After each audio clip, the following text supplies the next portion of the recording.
आप सभी को हम सभी की तरफ से नमस्ते। आप सब ने वीडियोस को बहुत सारा प्यार दिया है, उसके लिए हम दिल से आपका शुक्रिया करना चाहते हैं। थैंक यू सो मच आप सभी का, चाहे वो पॉडकास्टर्स हों, चाहे जो भी लोग हमें कमेंट कर रहे हैं, लाइक कर रहे हैं, शेयर कर रहे हैं, सब्सक्राइब कर रहे हैं, हमें आके बता रहे हैं कि आप ये करें ये ना करें, उन सब को बहुत बहुत शुक्रिया। Thank you so much. ये वीडियो पहले जाने वाली थी और जो Q&A वाली वीडियो है वो बाद में आने वाली थी, पर अभी थोड़ा सा उल्टा हो गया है। अब आप ये वीडियो बाद में देख रहे हैं। पहले मैं कुछ चीज़ें क्लैरिफाई कर दूं। हमें ये बोला गया कि आप पुलिस कंप्लेन क्यों नहीं रेस करते हैं, आप जाके कंप्लेन क्यों नहीं रेस करते हैं। कुछ मैसेजेस आए रेडिट पे और कुछ कमेंट थे। हम कर सकते हैं, हम करने जाते हैं। मैंने आपको बताया कि इंडियन लॉ किस तरीके से काम करता है पुरानी वीडियो में, इससे पहले वाले में। और एडिशन टू दैट मैं आपको ये भी बताना चाहती हूँ कि आपने बहुत सारे वीडियो देखे होंगे जो महाराष्ट्र में आपको देखने को मिलेंगे। मैं महाराष्ट्र की बुराई नहीं कर रही हूँ। No offence to any religion, anyone. I am so sorry for anything, but I am just telling you a fact. बहुत सारी जगह पे जो लोग बाहर से होते हैं, स्पेशली अगर वो यूपी से, बिहार से, एमपी की जगहों से हैं, तो उन्हें आउटसाइडर समझा जाता है। जो प्रॉब्लमेटिक होता है उनकी बातों को अवॉइड किया जाता है अगर वो मराठी स्पीकिंग नहीं है, तो इसकी वजह से कुछ जगहों में हमें प्रॉब्लम फेस करनी पड़ती है। दूसरा, आपने इनके वीडियो के थ्रू देख लिया होगा और आप पहचान सकते हैं कि जिन जगहों में हम रहते हैं वहाँ कौन से डोमिनेटिंग सोसाइटी है, चाहे वो मुमरा हो, मीरा रोड हो। ये जो सोसाइटीज़ हैं ये थोड़ी सी मुस्लिम डोमिनेटिंग सोसाइटी है और कुछ हद तक, काफ़ी हद तक पैसा बोलता है। और चौथी बहुत ज़रूरी चीज़ जो मैं आपको बताना चाहती हूँ कि हर इंसान स्टेप नहीं लेना चाहता। बहुत सारे लोग ना पॉज लेते हैं, बहुत सारे लोग डर के सहम के घर में चला जाना पसंद करते हैं रादर देन अपोजिंग देम, क्योंकि उनको लगता है कि उनके पास पैसे हैं, अगर वो वीडियो बना के डाल देंगे तो, अगर वो उनके बारे में कुछ बोल देंगे तो, अगर वो उनको किसी दिन किसी गलत सिचुएशन में दिखा देंगे तो क्या होगा। तो इसलिए बहुत सारे लोग रुक जाते हैं एक्शन लेने से और इसकी वजह से बहुत सारे प्रॉब्लम्स फेस करने पड़ते हैं। बहुत सारी प्रॉब्लम्स हम डे टू डे फेस कर रहे हैं। हर चीज़ के लिए हम लड़ नहीं सकते हैं क्योंकि उसके पीछे बहुत सारी स्टोरी होती है। तो जब आप ये बोल रहे हैं कि वो लोग इतने बड़े कोई तोप नहीं है, तुम कुछ कर क्यों नहीं पा रहे हैं, हम करने की कोशिश कर रहे हैं, हम जितना कर पा रहे हैं हम कर रहे हैं। जब हम यहाँ आए हैं ना, आप सोच भी नहीं सकते कितना बैकस्लैश मिल रहा है, कितने सारे मैसेजेस ऐसे आ रहे हैं जिसमें ये बोला जा रहा है कि हम फेक कर रहे हैं, हम झूठ बोल रहे हैं। जबकि मैंने Day 1 फर्स्ट वीडियो में बहुत क्लियरली बोला है कि हम सारे प्रूफ के साथ आएंगे, पर हमें थोड़ा टाइम दे, वीकेंड का टाइम दे, क्योंकि बहुत सारे नंबर्स हैं, बहुत सारे नाम हैं, उसको हाइड करना पड़ेगा, उसको हटाना पड़ेगा। उसके लिए हमको बैठना पड़ेगा, बैठ के काम करना पड़ेगा उसके ऊपर। जो ऑडियोज़ हैं, वीडियोज़ हैं, उसमें बाकी लोगों की शक्ल ब्लर करनी पड़ेगी। इसमें थोड़ा टाइम लगता है। एक वीडियो बनाने में, एडिट करने में बहुत ज़्यादा टाइम लगता है। मैंने पहले भी बोला है, hats off to the podcasters. तो आप समझे हमारी सिचुएशन प्लीज़, हमें थोड़ा सा टाइम दें। हम प्रूफ लेके आएंगे ज़रूर आपके सामने, पर हमें थोड़ा वक्त दें इस चीज़ का, ठीक है। अभी बहुत सारे लोगों के बहुत सारे फंक्शन चल रहे हैं। किसी के घर होली की तैयारियां चल रही है, गुजिया बन रही हैं, शक्ल-पाड़े बन रहे हैं, बहुत सारी तैयारियां चल रही है। जो मुस्लिम्स हैं उनके यहाँ रमज़ान चल रहे हैं, तो इस बीच में हम टाइम कैसे निकालें। बच्चों के एग्ज़ाम्स हैं, बहुत सारे लोगों की ईयर एंडिंग चल रही है, मार्च का टाइम है, आप समझ सकते हैं कितना डिफ़िकल्ट टाइम है ये Feb-March का, और बहुत सारी चीज़ें एक साथ हो रही हैं। तो हमें थोड़ा टाइम दें, हम प्रूफ लेके आएंगे आपके सामने, पर बहुत सारी चीज़ें इरेज करनी पड़ेंगी। जहाँ पे भी उनके नाम हैं, जो नहीं चाहते हैं उनके नाम रिवील हो, जो नहीं चाहते हैं जिनके नंबर रिवील हो, वो सारे हमको हाइड करने पड़ेंगे, फिर ही हम आपके सामने उन प्रूफ्स को लेके आ सकते हैं, ठीक है। अब बात करते हैं पिपिका के बारे में। पिपिका की शुरुआत कहाँ से हुई? तो जलंधर के पास एक छोटा सा गांव है, पंजाब जलंधर के आसपास, जिसका नाम है ब्यास। आप सब लोग अगर सर्च करेंगे ना तो आपको मिलेगा। तो इनके पापा की पोस्टिंग, पहले मैं इनकी हिस्ट्री बताती हूँ सो दैट आप धीरे धीरे डॉट्स कनेक्ट करेंगे। इनके पापा जो है, उनकी एक शादी हुई एक लेडी के साथ। उनकी इनिशियल टाइम में ही किसी एक बीमारी से, बड़ी बीमारी से डेथ हो गई। जब उनकी डेथ हुई तब उनकी जो बड़ी बेटी थी वो 9 साल की थी और छोटी बेटी 6 या 7 ईयर्स की थी। इनके पापा जो थे वो फ्रीक्वेंटली ट्रैवल करते थे, उनका ट्रांसफ़र होता था, तो वो एक जगह से दूसरी जगह ट्रांसफ़र ले रहे होते थे। ट्रांसफ़र लेते लेते ब्यास नाम की एक जगह में उनकी पोस्टिंग हुई। जब वहाँ पे उनकी पोस्टिंग हुई तो दीपिका की जो मम्मी है उनकी एक मैरिज ख़त्म हो चुकी थी due to some extraordinary reasons, हम उस पर बात नहीं करते हैं। दूसरी शादी की बात हो रही थी उनके घर में, क्योंकि उनकी फैमिली बैकग्राउंड बहुत अच्छा है, अच्छी अप टू डेटेड फैमिली है, पढ़ी लिखी फैमिली है, और दीपिका की मम्मी भी एजुकेटेड हैं। उनकी बेटी एजुकेटेड नहीं है पर वो एजुकेटेड है, काफ़ी लिटरेट लेडी है वो। तो उनको बोला गया कि शादी कर लो, शादी के लिए तुम्हारे लिए लड़के देखे रहे हैं, देख लो, और ये रिश्ता जो है ये काफ़ी अच्छा है, क्योंकि उस ज़माने में ये सोचा जाता था कि गवर्नमेंट एम्प्लॉय अगर कोई है तो लाइफ आपकी सेटल है, ठीक है। तो ये सोचे बगैर कि उनकी 2 बेटियां हैं, इनके घर वालों ने भी ये सोचा कि ये डाइवोर्स्ड लेडी है, इससे कौन शादी करेगा, बहुत सारी प्रॉब्लम्स आ जाएगी। और वो थोड़ी रेग्रेसिव और ऑर्थोडॉक्स माइंडसेट था सबका। सबने डिसाइड किया कि इनकी गवर्नमेंट जॉब है, 2 बच्चियां हैं, शादी करा देते हैं। तो ये बच्चियों के साथ उनके पापा को ऑलमोस्ट 1 साल हो चुका था। 1 साल बाद इनकी मम्मी की, मतलब दीपिका की मम्मी की और दीपिका के जो पापा हैं उन दोनों की शादी करवाई गई। उनकी शादी के 1.5-2 साल के बाद दीपिका का जन्म हुआ। दीपिका का जन्म बेसिकली हुआ नोएडा के पास, एक छोटा सा एरिया है, हरियाणा नोएडा के बीच में पड़ता है, उस जगह पे, वहाँ पे दीपिका का बॉर्न हुआ, क्योंकि उस टाइम पे उनके पापा की पोस्टिंग वहाँ थी। दीपिका के बॉर्न के बाद की जो स्टोरी है वो कुछ ऐसी थी कि उनकी मम्मी दीपिका से बहुत ज़्यादा प्यार करती थी, बिकॉज ओन डॉटर थी। बाकी जो 2 बच्चियाँ थी ना, उनके साथ बहुत ज़्यादा भेदभाव होता था। उनको कपड़े ढंग के कभी कभी नहीं मिलते थे, उनको खाने में थोड़ा ऊपर नीचे किया जाता था, और इन चीज़ों की वजह से बहुत सारे कलेश होते थे उनके घर में।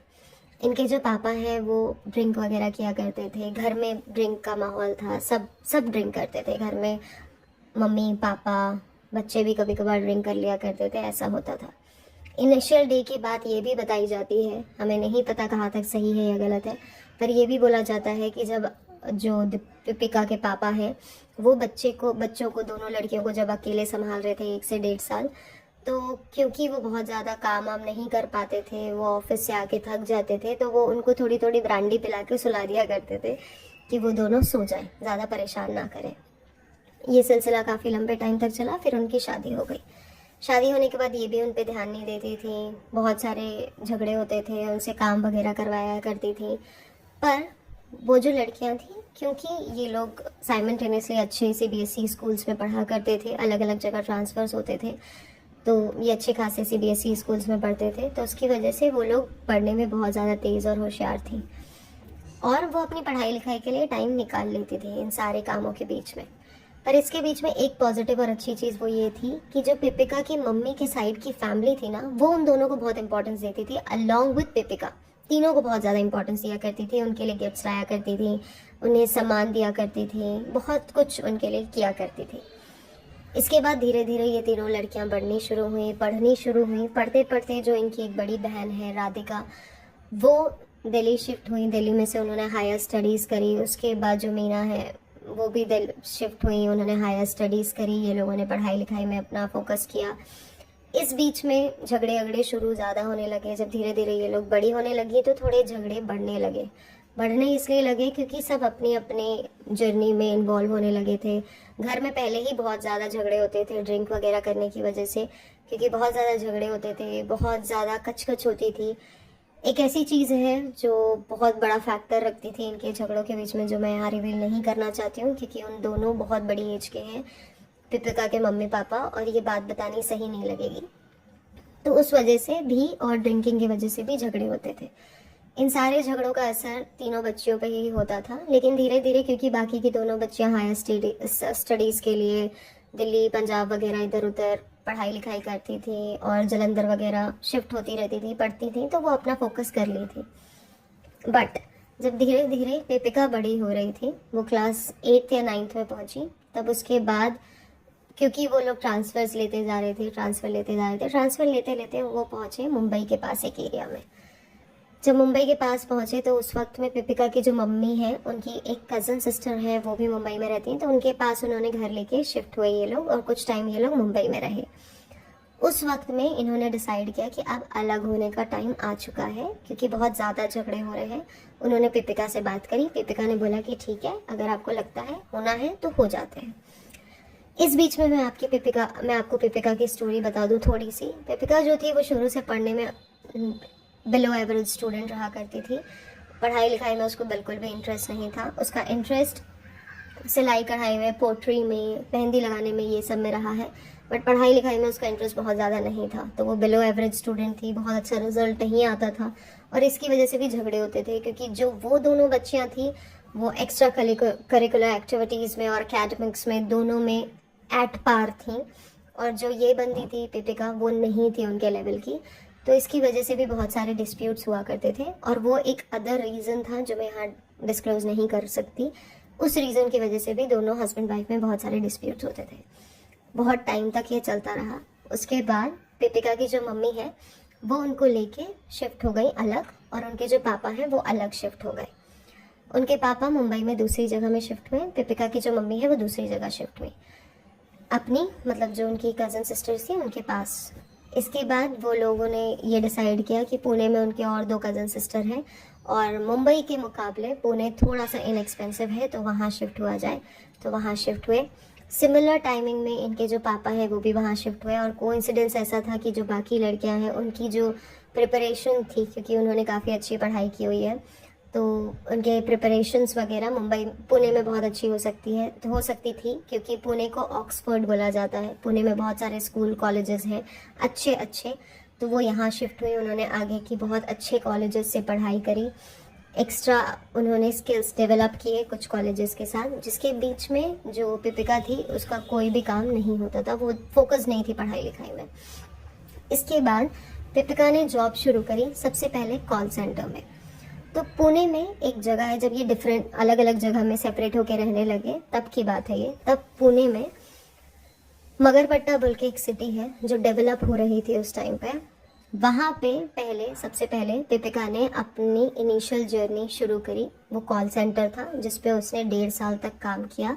1.5 साल में उसने बहुत अच्छे से काम किया। इस बीच में पिपिका के जो फादर हैं, जिसको ये डार्क फेज बोलती है ना, उनके पापा प्रॉपर टाइम पे बहुत अच्छा अमाउंट अपनी वाइफ को भेजा करते थे, और अभी भी वो रेडी हैं पैसे देने के लिए। ऐसा कुछ नहीं है कि वो पैसे नहीं देना चाहते हैं, क्योंकि इतनी पेंशन का वो क्या करेंगे, क्योंकि उनको अच्छी handsome amount as a pension gift मिलता है उनको। तो वो रेडी थे, और वो तभी भी दिया करते थे for the maintenance of the child. तो ये बहुत अच्छे से अपनी पढ़ाई लिखाई कर सकती थी, आगे की पढ़ाई कर सकती थी, पर इसने चूज़ किया कि मैं पढ़ाई नहीं करूँगी और मैं जॉब करना शुरू करूँगी, क्योंकि इसका मन पढ़ाई में लगता ही नहीं था। मैं पिपिका की बात कर रही हूँ। इसके बाद इन्होंने जॉब करना शुरू किया। पिपिका ने वहाँ पे 1.5 साल जॉब किया। जब ये 1.5 साल वहाँ जॉब करती थी तो वहाँ पे इनका इंटरेस्ट एक बंदे के साथ हुआ, जिनके साथ इन्होंने काफ़ी अच्छा टाइम बिताया। कुछ 8 मंथ्स के लिए ये दोनों रिलेशनशिप में थे। बहुत अच्छा लवी डवी टाइम था वो, फर्स्ट प्यार, फर्स्ट मोहब्बत वाला टाइम था। फिर उसके बाद पिपिका मैडम को इंटरेस्ट आया, उनके बहुत सारे दोस्तों ने, कलीग्स ने उसको बोला कि पुणे में नया एयरपोर्ट ओपन होने वाला है और उसकी कोचिंग वगैरह शुरू होने वाली है, मुंबई में भी है, तो अगर आप चाहो तो आप ट्रेनिंग ले सकते हो। पिपिका की ट्रेनिंग के पूरा का पूरा खर्चा उनके पापा ने उठाया। उन्होंने उनको ट्रेनिंग करवाई जो ऑलमोस्ट 1.5 साल की ट्रेनिंग थी, जिसमें से आधी ट्रेनिंग पुणे में हुई, बहुत थोड़ी सी, और बाकी की मुंबई में हुई। ये ट्रेनिंग के बाद उन्होंने जॉब शुरू करी। जब उन्होंने जॉब शुरू करी इनिशियल डेज में वो थोड़ी सी पहले मैं आपको बैक स्टोरी बताती हूँ कि जब ये मुंबई में रहा करते थे ना इनिशियल डे में, तो ये इधर उधर घर ढूंढा करते थे, दूसरे घरों में शिफ्ट हुआ करते थे। और जुहू बीच करके जो जगह है, बहुत फेमस जगह है मुंबई में, वहाँ पे ये बहुत सारा टाइम स्पेंड किया करते थे। अपने पापा को भी कभी कभी बुला लिया करते थे, वहाँ टाइम स्पेंड किया करते थे, वहाँ खाना पीना खाया करते थे, और अपनी लाइफ वहाँ पे अच्छे से ये लोग एंजॉय कर रहे थे। जब साथ में भी थे और जब अलग भी हो गए थे तभी भी ये लोग कभी कभी मिलते थे वीकेंड वगैरह पे, और अच्छा टाइम एंजॉय करते थे। पर एक्स्ट्रा सोर्स ऑफ इनकम, जिस जगह पे पुणे और मुंबई में इनकी बहनें रहा करती थी, वहाँ पे आसपास में उनके अच्छे पड़ोसी थे, और क्योंकि इनका बॉन्ड बहुत अच्छा था, तो ये क्या करती थी, ये मेहंदी लगाने के लिए, सिलाई करने के लिए, क्योंकि दोनों को आता है माँ बेटी को, तो वो इन चीज़ों में खुद को इन्वॉल्व रखती थी फॉर दैट एक्स्ट्रा इनकम, ठीक है, सो दैट उनको थोड़ी एक्स्ट्रा इनकम हो। बट ऐसा कुछ नहीं था कि उनके पापा उनको पैसे नहीं देते थे। उनके पापा बहुत अच्छे तरीके से दोनों का मेंटेनेंस करते थे, अच्छा खासा पे करते थे उनको। इवन बाकी की जो दो लड़कियां हैं उनको भी उन्होंने बहुत अच्छे तरीके से पढ़ाया लिखाया है। तो ऐसा बिल्कुल भी नहीं है कि वो बिल्कुल भी पिपिका पे खर्च नहीं करते थे। तो हम पिपिका के टॉपिक पे आते हैं। पिपिका ने फिर एयरलाइंस ज्वाइन करी। जब एयरलाइंस उन्होंने ज्वाइन करी तो इनिशियल डेज में वो कभी फ़ोन में बिज़ी होती थी, कभी कुछ ना कुछ वो गड़बड़ कर देती थी, बहुत अच्छे से प्रॉपरली काम नहीं करती थी, कुछ ना कुछ उनसे गलतियां हो जाया करती थी। तो जब गलतियां हो जाया करती थी ना, तो उनको जो उनके एक्स हस्बैंड हैं वो उनको रेक्टिफाई किया करते थे, क्योंकि उन्होंने इनिशियल डे में थोड़ी सी ट्रेनिंग साथ में करी थी, जो टोटल 60 डेज़ या 90 डेज़ की ट्रेनिंग होती है। क्योंकि जो उनके एक्स हस्बैंड है वो भी पुणे से ही हैं, तो उन्होंने भी पुणे में एक एरिया है जो काफ़ी पॉश एरिया आता है जिसका नाम वडगांव श्री है। वहाँ पे जो है इनकी कुछ फैमिलीज़, वहाँ कुछ फैमिली इनके एक्स हस्बैंड की वहाँ रहा करती थी। और उनके कुछ म्यूज़िक इंस्टीट्यूट हैं जो आप इंस्टाग्राम गूगल पे सर्च कर सकते हैं, ये सब जगह अवेलेबल है, तो बोलने में कोई प्रॉब्लम नहीं है। धानोरी, विमान नगर, लोहेगांव, इन जगहों पे उनके म्यूज़िक इंस्टीट्यूट्स हैं जो काफ़ी अच्छे लेवल पे चलते हैं, जिसमें उनके आप एक्स हस्बैंड के नाम से आप सर्च करेंगे तो आपको मिल जाएगा, सरनेम से सर्च करेंगे सॉरी, तो आपको मिल जाएगा। हाँ जी, तो ये दोनों एक दूसरे से मिले, इन दोनों के बीच में बातचीत शुरू हुई। बातचीत करते करते ये लोग थोड़ा आगे पहुँचे, बातचीत करते करते मेल मिलाप शुरू हुआ। ये लोग पूना में ही बहुत सारी जगहों पे, विमान नगर में घूमते थे, मगरपट्टा के एरिया में घूमते थे, काफ़ी हैंग आउट और चिल पोजीशन थी, अच्छे से इनकी लाइफ चल रही थी। इनकी जो मदर इन लॉ है, एक्स मदर इन लॉ, वो इनको इतना ज़्यादा पसंद नहीं करती थी। इसलिए नहीं पसंद करती थी क्योंकि ये थोड़ा सा ना ओवर एग्जैजरेट कर देती हैं, हमेशा ओवर खुश रहती हैं, ओवर दुखी हो जाती हैं, ओवर इमोशनल हो जाती हैं। ये बात ना उनको थोड़ी सी ख़राब लगती थी। और शायद वो उम्र का तगाजा होता है कि सबको समझ में आ जाता है कि क्या सही है क्या गलत है। और ऊपर से वो टीचर थी तो उनको पता था, टीचर है तो उनको पता है कि क्या सही हो सकता है क्या गलत हो सकता है। तो उन्होंने बहुत समझाने की कोशिश करी अपने बेटे को, पर उन्होंने बोला कि नहीं नहीं, हम सेटल डाउन होते हैं, ठीक है। इसके बाद ये दोनों साथ में फ्लाई करते थे। इसके बीच में इनकी एक फ्रेंड हुआ करती थी जिसको आपने इसके यूट्यूब वीडियो में देखा होगा, जिनकी शादी में ये खुद गई नहीं थी। इनकी बेस्ट फ्रेंड हुआ करती थी वो, जो इनसे छोटी थी। उन्होंने भी इनको बहुत समझाया था इनिशियल डेज में कि आप बहुत सोच समझ के डिसीजन लो, बहुत अच्छे तरीके से डिसीजन लो, ज़्यादा कुछ मत सोचो, ऐसा कुछ कुछ उनको समझाया गया था। बट उन्होंने नहीं समझा, उन्होंने शादी नहीं करी। इससे पहले ये लोग हैंग आउट करते थे, इधर उधर घूमते थे। तो ये लोग फ्लाई कर रहे थे एक दिन मुंबई टू बैंगलोर। वहाँ पे इनका स्टे होने वाला था 2.5 डे का। इस स्टे के बीच में उन्होंने काफ़ी ज़्यादा टाइम एक दूसरे के साथ स्पेंड किया। और ये टाइम स्पेंड होने के बाद कुछ ऐसा हुआ जिसके बारे में आप सबको पता है, प्री मैरिज प्रेगनेंसी। जब ये हुई तो इनकी जो फैमिली है, जो पिपिका की फैमिली है, उनको पता चला। उन्होंने उनको समझाया, क्योंकि ये थोड़ी पढ़ी लिखी लेडी है पिपिका की मम्मी, तो उन्होंने उसको बोला कि अगर तुमको चाहिए तो तुम अबॉर्ट कर दो, ज़रूरत नहीं है इन चीज़ों की, अगर तुमको शादी नहीं करनी है।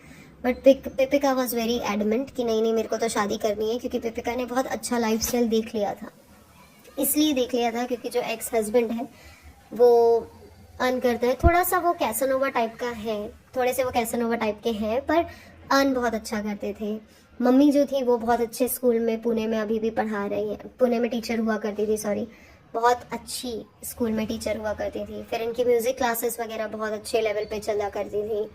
म्यूज़िक क्लासेस के बाद इनके जो एक्स फादर इन लॉ थे वो भी मॉडलिंग किया करते थे और अच्छी खासी इनकम उनकी भी थी। जो इनके भाई थे, जो इनके एक्स हस्बैंड के भाई हैं, वो भी बहुत अच्छे लेवल पे अर्न किया करते थे। तो पूरी फैमिली हाई लेवल पे सेटल थी, ठीक है। तो देख के पिघल गई हैं, और जब ये देख के पिघल गई तो इनको था कि नहीं, मुझे यहीं पे शादी करनी है। तो इनकी फैमिली ने, पुणे में एक चर्च है बहुत फेमस, वहाँ पे, क्योंकि ये इनकी फैमिली जो है वो जनरली उसी चर्च को बिलोंग करती हैं। अगर आप इनका फ्यूनरल देखेंगे तो वडगांव श्री, जो मैंने आपको इससे पहले नाम दिया है, वहाँ पे ही फ्यूनरल भी हुआ था। तो उसी चर्च में ये लोगों की शादी हुई। एक छोटा सा फंक्शन किया गया जिसमें बहुत लिमिटेड लोग थे, शादी हुई और उसके बाद इनकी फैमिली स्टार्ट हुई। फैमिली स्टार्ट होने के बाद शुरू के दिन बहुत अच्छे थे, बहुत आइडल थे, प्रेग्नेंट थी, बहुत सारे कॉन्वर्जेशंस उनके बीच में होते थे। ऐसा बोला जाता है कि उस बीच में जो इनके एक्स हस्बैंड हैं, क्योंकि वो थोड़े कैसनोवा काइंड ऑफ हैं, तो वो बहुत सारे लोगों से बात किया करते थे, बहुत सारे रिलेशनशिप में भी इंडल्ज थे, जिसका इम्पैक्ट दीपिका को हुआ और उसकी वजह से उनकी मेंटल स्टेटस सही नहीं था और इसका इम्पैक्ट बेबी पे हुआ और वो एक स्पेशल चाइल्ड निकली। जब स्पेशल चाइल्ड निकली तो स्पेशल चाइल्ड होने के बाद भी ये लोगों को, मतलब इनकी जो एक्स फैमिली है, वो लोग काफ़ी सपोर्टिव थी इस मामले में। तो उन्होंने बोला आप टेंशन मत लें, हम 2 मेड रखते हैं घर पे, 2 हाउस हेल्प रखते हैं और इनको संभालते हैं। उन्होंने 2 हाउस हेल्प रखी और उनको संभालना शुरू किया। बहुत आराम से वो बच्ची आराम से पल रही थी, सब कुछ मैनेज हो रहा था।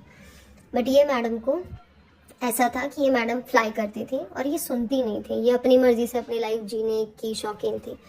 तो ये इधर उधर फ्लाई करती थी, कभी लेट नाइट आ रही होती थी, कभी ये जल्दी चली जाती थी, कभी कुछ होता था, कभी कुछ होता था, क्योंकि फ्लाई करते करते भी ना बहुत सारे दोस्त बनते हैं। उस दोस्त में ना बहुत सारे ऐसे रिलेशन होते हैं जो आउट ऑफ द बॉक्स चले जाते हैं। तो दीपिका मैडम के साथ ऐसा होने लगा था, वो घर को अवॉइड करने लगी थी और वो बाहर ज़्यादा टाइम स्पेंड करने लगी थी। रीज़न शायद वो अपने एक्स हस्बैंड से उब गई थी या क्या था, पता नहीं। इनिशियल बहुत पहले ये शुरू हो चुका था। उसके बाद जब इनके भाई ने इनको बोला, सजेस्ट किया कि देखिए हमारे पास मीडिया इंडस्ट्री में लोग हैं, हम वहाँ पे आपके लिए जॉब ढूंढ सकते हैं अगर आप चाहें तो। इन्होंने बोला ठीक है। अब पुणे टू मुंबई 3-4 घंटे का डिफरेंस है बस। तो उन्होंने वहाँ पे 2-3 अपना पोर्टफोलियो बनाया, 2-3 जगह इंटरव्यूज दिए, बहुत सारे जगह पे उनको सिलेक्ट भी किया गया because of his brother in law, x brother in law sorry. और इसके बाद उन्होंने वहाँ काम करना शुरू किया। काम करते करते घर में पहले वो ना, क्योंकि मुंबई और पुणे रोज़ ट्रैवल करना थोड़ा डिफ़िकल्ट होता था, उसके बावजूद इनके एक्स हस्बैंड ने इनको एक गाड़ी लगा के दी कि आप रोज़, वो इनोवा गाड़ी हुआ करती थी जो रोज़ इनको पुणे से मुंबई ड्रॉप पिक किया करती थी उस टाइम पे, ठीक है, जिसका डेली का कॉस्टिंग अप्रॉक्स 4 to 5K हुआ करता था। बट वो पे किया करते थे कि ठीक है तुम्हारा कंफर्ट इज़ इम्पॉर्टेंट, तुम जाओ वापस आओ, आके बच्चे के साथ टाइम स्पेंड करो। बट इनका मन उसमें लगना बंद हो गया था। इन्होंने जो थोड़ी बहुत गलतियाँ इनके एक्स हस्बैंड से हुई, उन गलतियों का सहारा लिया और उन्होंने स्टार्ट किया उन गलतियों को अपने साथ के अपने कलीग को बताना। और लड़कों के लिए तो ये बहुत अच्छा मौका होता है ना, किसी के लिए एक अच्छा आदमी बन के दिखाना। तो ये इनिशियल स्टेज था। इनको काम करते हुए 2 से 3 महीने हुए थे। 2 से 3 महीने के बाद इनके नैना लड़े, प्यार हुआ, बाहर आई और इनके बीच में चैटें शुरू हुई। ये लोगों ने बात करना शुरू किया, बाहर मिलना शुरू किया, मुंबई के मॉल्स वगैरह में घूमने शुरू किया। तो जनरली इनके जो एक्स ब्रदर इन लॉ है उनको तो सब कुछ पता था ना, उनको तो सब कुछ दिखता था, उनके सामने चीज़ें होती थी। हाँ जी, मुझे किसी ने ये भी बोला कि ये इतने बड़े सेलिब्रिटी हैं, ये सबके सामने ऐसा कैसे कर सकते हैं। तो आप यहाँ से लिंक करें इस चीज़ को कि अगर ये सबके सामने बहुत आराम से कर सकते हैं, एक एक्स्ट्रा मैरिटल अफेयर रखना, किसी और के साथ बाहर घूमना फिरना, अपनी बेटी को छोड़ देना, तो क्या इनके लिए सिगरेट पीना बहुत बड़ी बात हो जाएगी? क्या इनके लिए लड़की छेड़ना बहुत बड़ी बात हो जाएगी? जब ये इतने बड़े कांड कर सकते हैं तो ये छोटे छोटे कांड हैं इनके सामने। तो बार बार जब आप ये रिपीट कर रहे हैं ना कि इतना तो नहीं कर सकते, ये सेलिब्रिटी हैं, ये बहुत कॉन्शियस होंगे, ये फेक बोल रही है, थिंक ओवर इट। 1-2 बार सोचें। अगर ये इनके लिए बड़ा है तो अब तक तो आपने बहुत कुछ नहीं देखा और बहुत कुछ आपने खुद देखा हुआ इनके वीडियोस में, तो आपको खुद रियलाइज़ होगा कि क्या ये कर सकते हैं और क्या ये नहीं कर सकते हैं। तो आगे बढ़ते हैं। 3-4 महीने इन्होंने साथ में काम किया। फिर ये मैडम उनको बैठ के दुखड़े सुनाती थी कि जो मेरा पति है वो सही इंसान नहीं है, वो इधर उधर जाता रहता है, वो लड़कियों से मिलता रहता है, मुझे अच्छा नहीं लगता है, इस वजह से जो मेरी बेटी है, मैं इसी टेंशन में इतनी पागल हो गई कि जो मेरी बेटी है ना वो भी स्पेशल चाइल्ड हो गई है, मुझे समझ में नहीं आता मुझे लाइफ में क्या करना है, मेरे हस्बैंड मुझे मारते हैं, मुझे पीटते हैं। एक मजलूम औरत बेचारी, बिल्कुल ही एकदम अबला नारी बन के उन्होंने अपने आप को फ्रेम किया।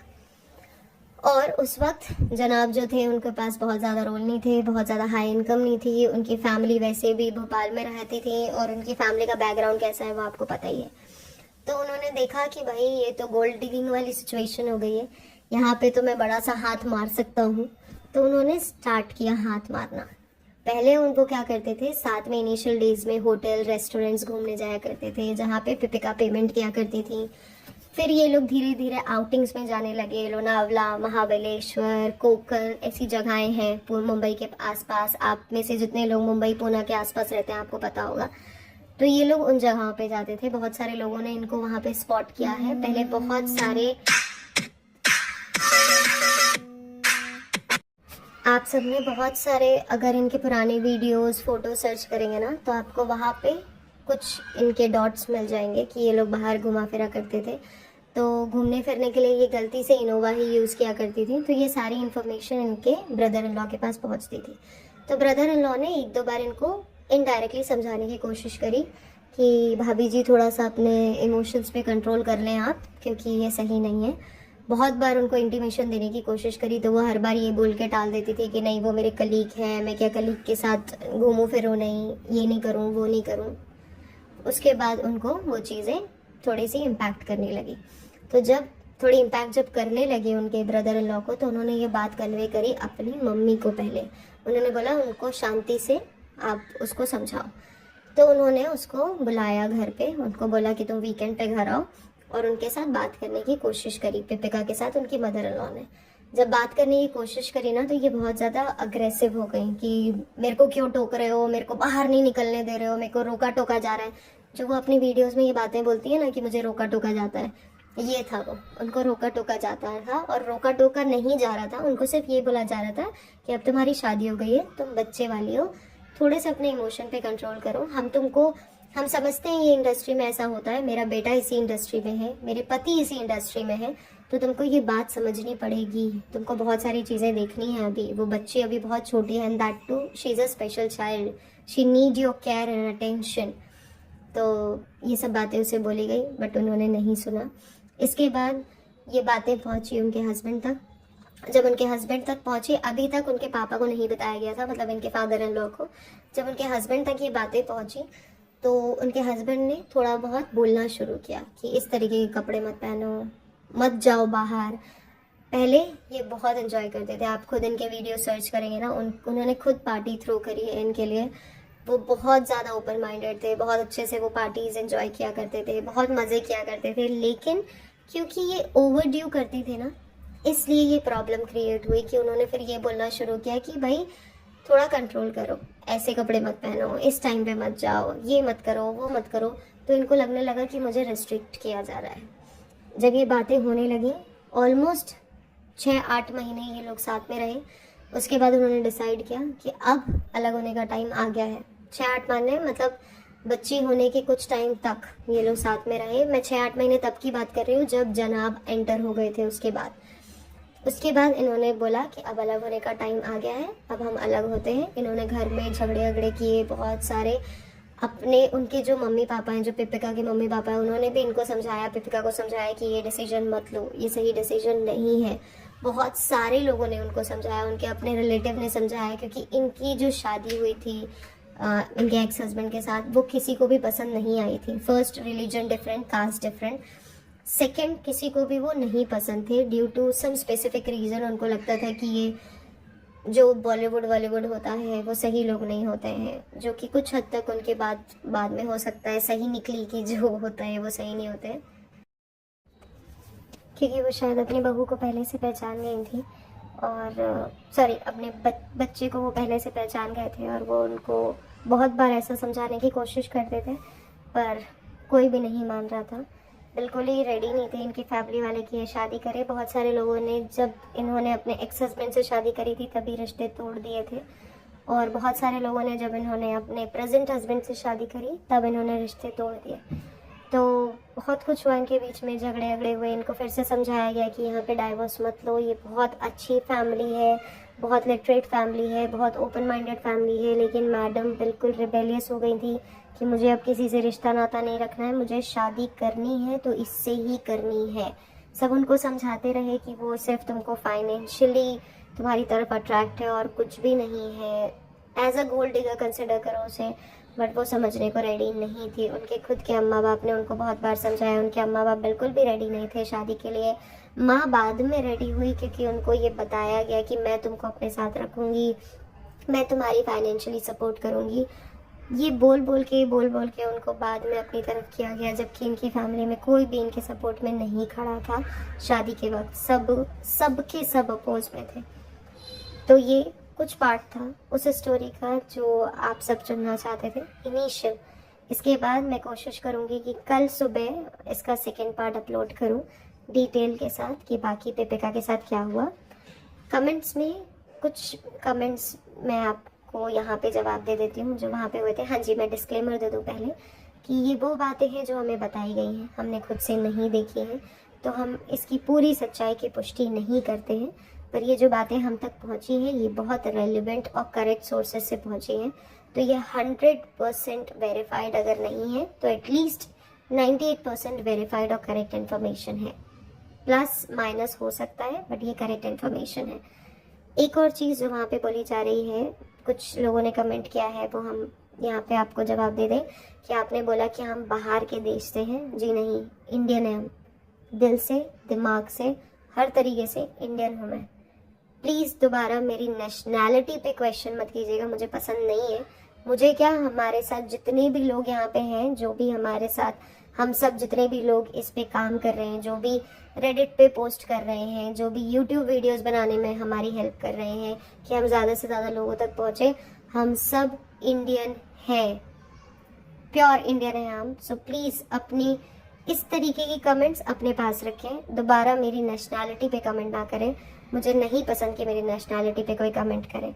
आई am so sorry for my language, but मेरी नेशनैलिटी इंडियन है और मैं प्राउडली इंडियन हूँ। मुझे नहीं पसंद मेरी नेशनैलिटी पे कोई मुझे जज करे। सेकेंड बहुत इंपॉर्टेंट पॉइंट जो बहुत सारे लोगों ने वहाँ पे कमेंट किया है वो ये कि हम एग्जैजरेट कर रहे हैं। जी नहीं, हम एग्जैजरेट नहीं कर रहे हैं। आप खुद इनके वीडियोस जाके देखिए पुराने, ये खुद अपनी चीज़ों को एग्जैजरेट करते हैं। एक कोई भी रैंडम वीडियो पुराना उठा के देखिए जहाँ पे ये लोग लोनावला गए हुए हैं लेट्स से एक ट्रिप के लिए, जहाँ पे वो पंकित के बाल काट रहे हैं और अपने साथ के दोस्तों का मजाक उड़ा रहे हैं। क्या आपको लगता है वो रियल है? नेक्स्ट वीडियो में जल्दी मिलेंगे, कोशिश करेंगे कल सुबह नेक्स्ट वीडियो डाल दिया जाए और आप लोग इसे एंजॉय करें। प्लीज़ इसको ज़्यादा से ज़्यादा लोगों तक शेयर करें, आप एंजॉय करें। कुछ अगर गलती हुई हो तो पहले से माफ़ी मांग रहे हैं। Thank you so much for watching, take care, bye bye. क्या आपको लगता है कि किसी की मुस्टैच बनाना, बाल काटना इतना इजी है और उनके घर वाले इतने कंफर्टेबल होंगे? दूसरा एक वीडियो है जहाँ पे पिहान को मैडम जनाब के पुराने कपड़े दे रही है और वो बिल्कुल हंस के हंसी मजाक करते हुए ले रहा है। क्या आपको लगता है ये सब इतना रियल होता होगा जो आपको दिखता है? एक्चुअली में ऐसा नहीं होता, सब कुछ बहुत ज़्यादा फेक है। इसके अलावा किसी ने ये भी हमें कमेंट किया कि हम बहुत बढ़ा चढ़ा के बोल रहे हैं। हम सारे प्रूफ्स लेके आएंगे, तब आप खुद देखिएगा कि हमने कितना बढ़ाया है और क्या रियलिटी है। एक और चीज़ बहुत इम्पॉर्टेंटली, ये वाला वीडियो हो सकता है आपको बहुत बोरिंग लगे क्योंकि इस स्टोरी में कुछ था नहीं। बहुत सारी बातें आप लोगों को पहले से पता होंगी, बहुत सारी बातें शायद अभी आप ऑब्जर्व कर रहे होंगे तो आपको पता चल गई होंगी। जो बातें मैं नेक्स्ट वीडियो में शेयर करने वाली हूँ वो आपको थोड़ी आपत्तिजनक लग सकती है। अगर आप कंफर्टेबल नहीं है सुनने के लिए तो ये डिस्क्लेमर है, प्लीज़ नेक्स्ट वीडियो मत देखिएगा क्योंकि नेक्स्ट वीडियो में मैं शायद कुछ हार्श वर्ड यूज़ कर सकती हूँ मैडम के लिए, क्योंकि मैडम काफ़ी कुछ गलत कर चुकी हैं अपनी लाइफ में। वो सारी सीक्वेंस आपको मैं नेक्स्ट वीडियो में बताऊंगी क्योंकि ये वीडियो अब तक में बहुत बड़ा हो चुका है, ऑलमोस्ट 30-35 मिनट्स का हो चुका है। तो नेक्स्ट वीडियो हम कल सुबह या कल दोपहर में डालने की कोशिश करेंगे जिसमें हम आपको उनकी नेक्स्ट जो भी अपडेट्स है, जो मैडम का झूठ है उनकी तबीयत को लेके, जो मैडम का घर में बिहेवियर है, जिस लेवल पे मैडम नार्सिसिस्ट है, ये सारी डिटेल्स हम आपको नेक्स्ट वीडियो में शेयर करेंगे। तब तक आप इन वीडियोस, दोनों वीडियोस Q&A और ये दोनों एंजॉय कीजिएगा। जितने ज़्यादा लोगों तक आप पहुंचा सकते हैं प्लीज़ पहुंचाइएगा। आप सब अपना ध्यान बहुत ज़्यादा रखिएगा। हम आपसे नेक्स्ट वीडियो में कल सुबह मिलेंगे। और मैं हम इसलिए बोलती हूँ क्योंकि मैं अकेले नहीं काम कर रही हूँ इस ऑडियो पे। कोई ऑडियो बना रहा है, कोई रिकॉर्ड कर रहा है, पब्लिश कोई और कर रहा है, बहुत सारे लोग साथ में मिलकर काम कर रहे हैं क्योंकि हम सारे लोग बहुत ज़्यादा परेशान हैं। हम एक नहीं हैं, हम 87 लोग इसमें काम कर रहे हैं। तो आप समझ सकते हैं, कोई रेडिट पोस्ट कर रहा है, कोई चैट कर रहा है, बहुत कुछ चल रहा है। ठीक है, अपना ध्यान रखें, बाय बाय।